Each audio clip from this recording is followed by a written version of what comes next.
দারুণ একটা রেসিপি করব তোমাদের সঙ্গে এই চাল কুমড়ো দিয়ে।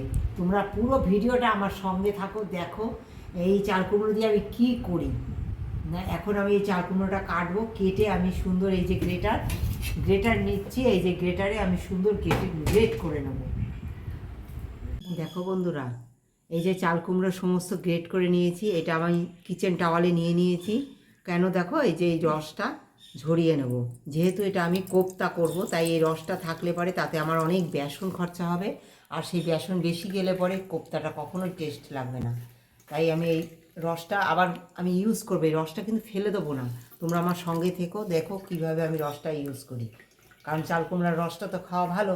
তাই আমি দেখো এইভাবে আমি চিপে নিলাম, চিপে নিয়ে দেখো এটা শুকনো করে নিয়েছি।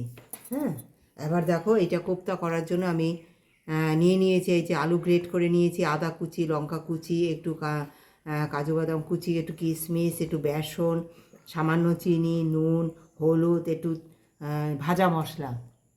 এই ভাজা মশলার রেসিপি তোমরা আমার চ্যানেলে জোয়া কিচেনে পেয়ে যাবে। আমি এই কোন ভাজা মশলা এখানে ইউজ করেছি।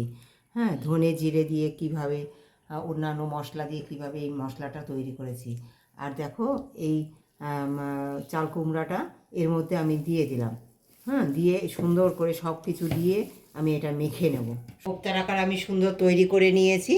হ্যাঁ, এবার আমি এগুলো মাঝারি আছে, খুব বেশি স্লো করবে না, তাতে তেল বেশি খাবে।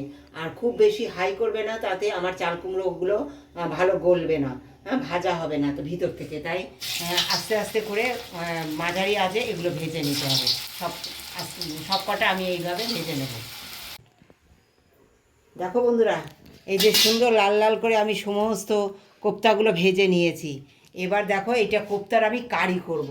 তার জন্য দেখো এখানে আমি যেহেতু এটা আমি শাহি কোপ্তা কারি, তাই আমি দেখো এখানে নিয়ে নিয়েছি একটা গোটা এলাচ, একটু দুটো গোলমরিচ, একটু জয়িত্রী ফুল, আর দুটো দারুচিনি, একটা গোটা শুকনো লঙ্কা, আর একটা তেজপাতা দিয়ে পেঁয়াজ কুচি দিয়ে দিচ্ছি। পেঁয়াজটা তাড়াতাড়ি নরম হওয়ার জন্য আমি লবণটা আগে দিয়ে দিচ্ছি, তাহলে পেঁয়াজটা তাড়াতাড়ি নরম হয়ে যাবে। হ্যাঁ, প্রথমে দিয়ে দিচ্ছে এই যে পেঁয়াজের পরে আদা বাটা। পেঁয়াজটা সামান্য একটু ভেজে নিয়েছি, দেখো তোমরা। হ্যাঁ, এই সামান্য ভাজার পরে আদা বাটা দিচ্ছি। আদার একটু কাঁচা গন্ধ চলে গেছে। তোমরা তো জানো আমি এটা শাহি করব যেহেতু, তাই আমি দিয়ে দিচ্ছি দেখো এই যে সামান্য ধনে জিরের গুঁড়ো, সামান্য কাশ্মীরি লঙ্কার গুঁড়ো, সামান্য হলুদ, আর এখানে বেটে নিয়েছি একটু পোস্ত, কাজু, আর একটু চালমগজ। এই সমস্ত কিছু আমি এখন দিয়ে দিচ্ছি। যে মশলাটা সামান্য কষানো হয়ে গেছে। হ্যাঁ, এই অবস্থায় আমি যেহেতু শাহি করব রেসিপিটি, তাই আমি একটু দেখো এই যে টক দই আমি একটু ফেটে নিয়েছি, এই টক দই দিয়ে দিলাম। মশলা আমার কষে গেছে। এবার যে চাল কুমড়োর জলটা ছিল না, সেই চাল কুমড়োর জলটা আমি দিয়ে দেবো। আর কোনো জল ইউজ করা লাগবে না আমার। দেখো বন্ধুরা, এই যে জল সুন্দর অনেকটা সময় ফুটে গেছে, 2 মিনিট। এবার আমি এই ভাজা কোপ্তাগুলো আর একটা গোটা কাঁচা লঙ্কা দিয়ে দিচ্ছি। দিয়েই আমি 1 মিনিট রেখেই কিন্তু নামিয়ে দেবো। এই যে তৈরি হয়ে গেছে আমার শাহি কোপ্তা কারি রেসিপি। তোমাদের কেমন লাগলো তোমরা অবশ্যই বলো আমাকে। আর যদি ভালো লাগে অবশ্যই তোমরা লাইক, শেয়ার এবং সাবস্ক্রাইব করে দিও।